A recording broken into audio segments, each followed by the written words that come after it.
আগের পার্টে তোমাদের সাথে সরস্বতী পুজোর লাস্ট মিনিট প্রিপারেশন শেয়ার করেছিলাম, আর আজকে হলো সেই দিন সরস্বতী পুজোর সকাল, যার জন্য আমরা একটা বছর ওয়েট করে থাকি। তো এখানে অঞ্জলি দেওয়ার জন্য ফুল রেডি করছেন ঠাকুরমশাই, ওই আবির টাবির মাখিয়ে।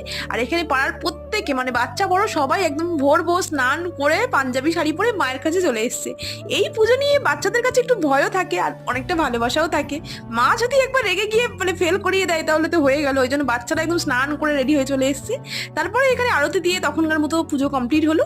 আর তারপরে প্রসাদ হিসাবে খেলাম সেই কুল, যেটা খাওয়ার জন্য আমরা অনেকদিন ওয়েট করি, কারণ এই পুজোটা হয়ে যাওয়ার পরেই কুল খাই প্রথম। তো তারপরে বাড়ি গিয়ে দিদাকে মায়ের কাছে নিয়ে আসলাম। দিদার শরীরটা একটু খারাপ, তোমরা অনেকেই জানো। তো ভাবলাম বাড়ি বসে থেকে কি করবে, মায়ের কাছে আসলে রাস্তা দুটো একটা লোক দেখলে মনটা ভালো লাগবে। আর রাস্তা দিয়ে সেদিন তো সবাই সেজে গুজে শাড়ি পরে বেরোয় মায়ের সাথে, সেটাই দেখছিল। আর এই একটা ক্লিপ তোমাদের জন্য নিয়েছি, দেখো বাচ্চা মেয়েটা শাড়ি পরে ঘুরছে। আর আমার নিজের খুব একটা ভালো লাগে না এই সরস্বতী পুজোর রাস্তায় ঘুরতে। তো প্রত্যেক বছরই পাড়ায় সবার সাথেই কাটাই, তো এবছর এমন করেই আমার সরস্বতী পুজো কাটলো।